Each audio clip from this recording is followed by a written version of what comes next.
नमस्कार, मी ॲडव्होकेट कल्याण कदम.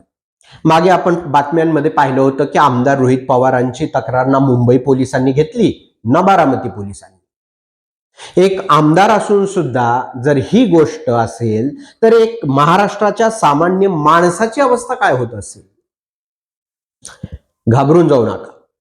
तुमची तक्रार कोणत्याही पोलीस स्टेशननं घेतली नाही तर आत्ता घेऊ, नंतर घेऊ, आमच्या हाती येत नाही अशी उत्तर असतील तर कायदा तुमच्या पाठीशी आहे, हे लक्षात असू द्या.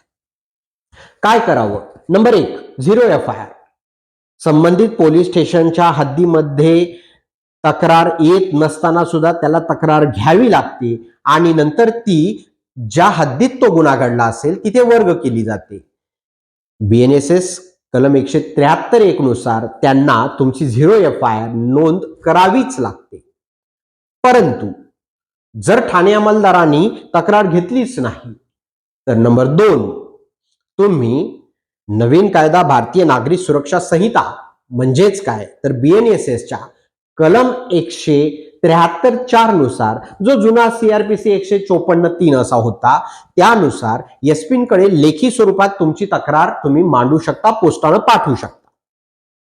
नंबर 3, याही उपर तुमची तक्रार जर नोंद केलीच नाही तर मात्र BNSSच्या कलम 175(3) नुसार आणि जुना CRPC कलम 156(3) नुसार तुम्ही मॅजिस्ट्रेट कडून FIR नोंदवण्याचे आदेश कोर्टातून private complaint in the court याद्वारे घेऊ शकता.